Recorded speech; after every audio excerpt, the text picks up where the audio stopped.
Hey everyone, welcome to another episode of Designing with Purpose. I'm Kyle Stuart, here with the team at Thrive Architects, where we're talking all about architecture and how buildings impact the people that they are meant to serve, the people that use them every day. And today we're back with Director of Interior Design, Beth Bokelman, and firm principal, Jeremy Bartlett. Welcome, you guys. How are you today?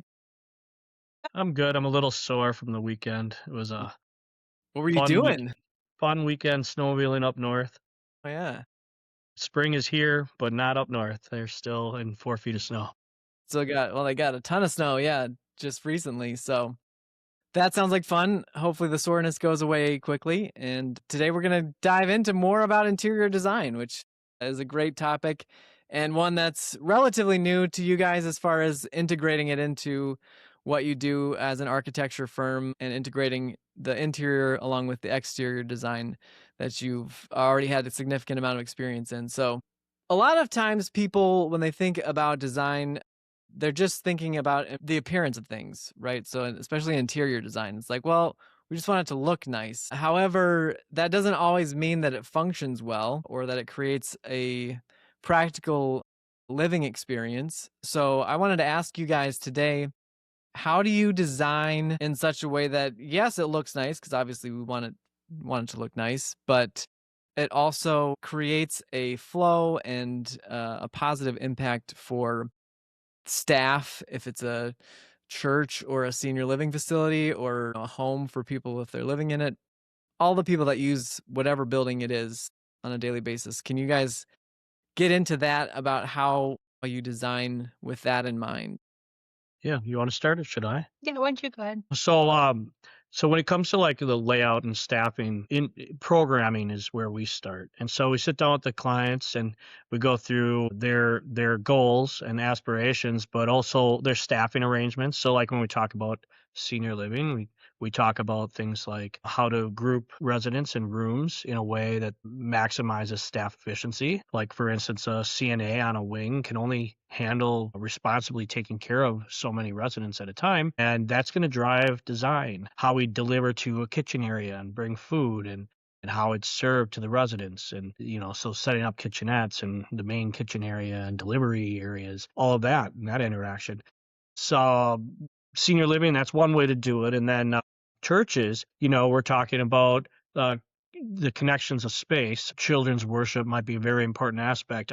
I love with churches, one of the main things I really love to see is when the first time guest experience, when they walk into a church, do they know where they're going right away? Do they, because that gives the user instant comfort level, right? If you came into a new space, you already have anxiety coming to church to begin with, and you're coming to a new space and new people, and you want to be able to know, oh, I take my kids over there. Okay, great. Oh, I can get coffee over here. Okay, great. Oh, the bathroom's over here. Great.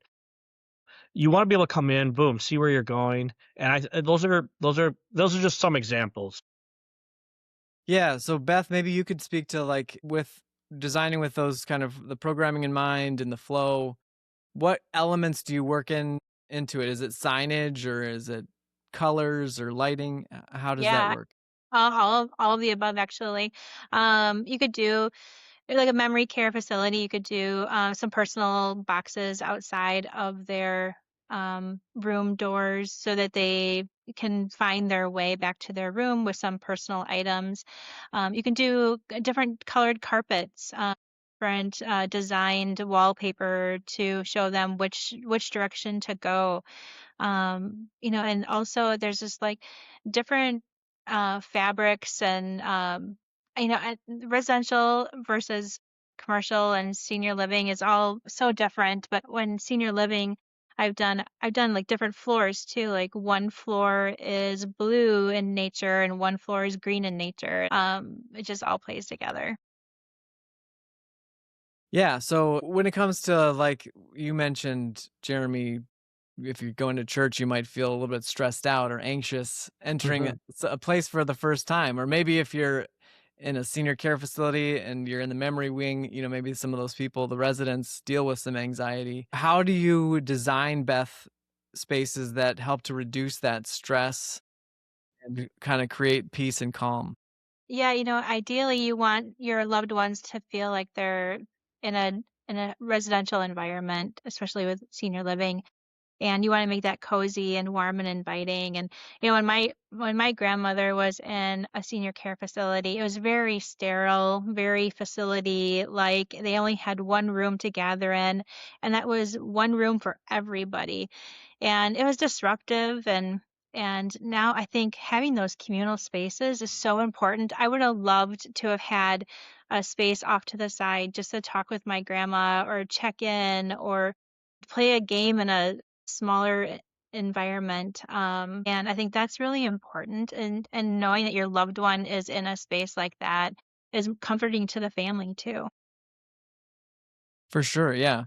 So, what if I'm designing senior living, home-like spaces, churches, you kinda want a little bit more of that, calming type of environment. What if I'm designing a space though that's, it's supposed to be energetic or, it's supposed to draw a crowd? What kinds of elements would you include in a space like that?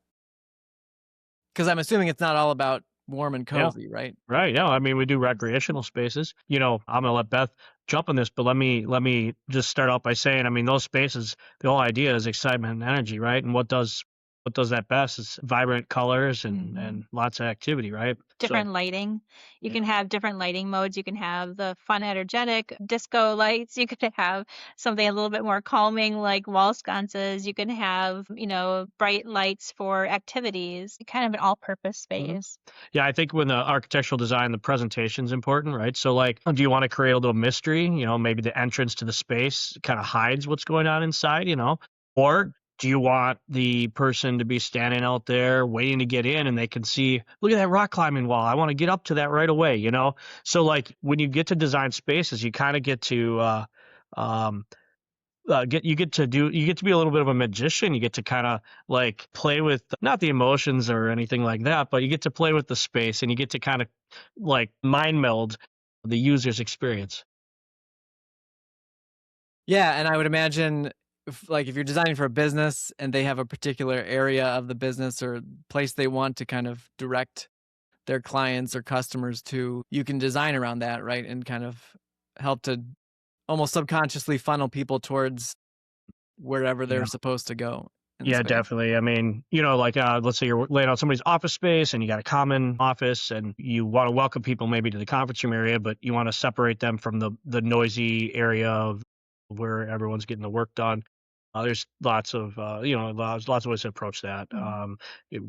Good greeting area, glass wall into the conference room, a solid wall with some soundproofing between that and the common office area.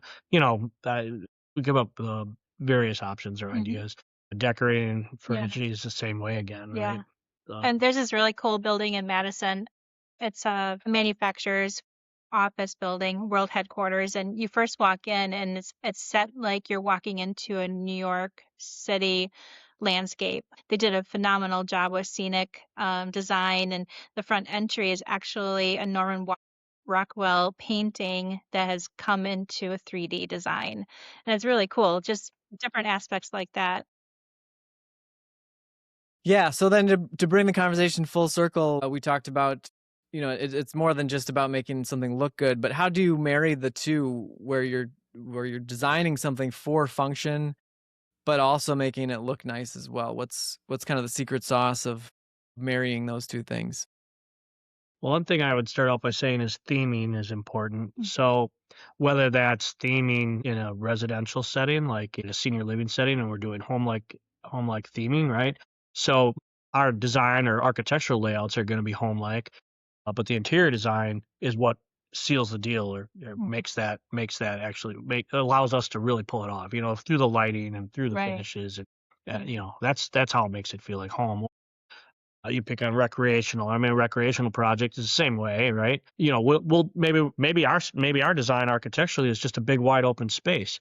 Well, now we're really leaning on the interior design to Mhm. carve that space out and make all the excitement. Yeah. So Yeah, just I think comfortable areas to be in, and now is like doing slip resistant flooring that looks like hardwood floors. Something that's a little bit more residential feel, and bringing in soft window treatments and fabrics that feel comfortable but yet withstand for the environment they're in.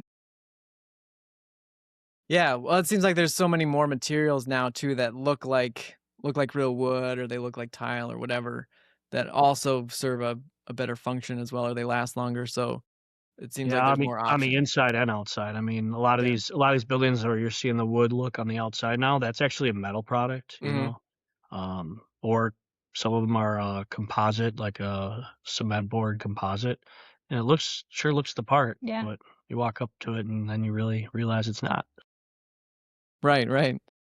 So it's safe to say that, I mean, you guys can, I mean, in some ways the sky's the limit as far as you take what the client needs and wants from a functionality or programming standpoint, and you design around that function, which is so important. But then you can also make it look nice, and because of the different options you have, you Yeah. can make it look however they want. We live in an amazing time where, you know, if you think back in history, limitation of materials and use was the main restrictive element, right? It's why buildings looked the way they looked. Now, the materials and the buildings and what you can do is really endless. We could be getting a lot crazier than we have in the design Mhm. profession. So, Great. Well, anything you guys want to say as we wrap up today's episode? I think this was really helpful in getting into not just the aesthetics, but into the function as well. So really appreciate you guys' thoughts. yeah, no, we're enjoying it. I hope we might be up to 3 viewers now. We're hoping maybe. At And least. if you're out there, check in with us. Let us know how we're doing. I know. Maybe my dad's been watching, so thanks, Dad. And my mom. So Your there's mom there's the two. there, yeah. Yep. Thanks, I think guys. Dave's Appreciate it. parents have checked in from time to. So hi everybody. No, but seriously, we really appreciate it. We if anyone has a topic for the future and you've tuned in so far, we'd be open to responding to anything anybody has. So just reach out. Sounds good. All right. Well, thank you guys again for your time and having this conversation today. Thank you all, however many of you are out there listening, watching. Thanks for joining us for this episode of Designing with Purpose. We'll be back again with another one next week, and we look forward to seeing you then.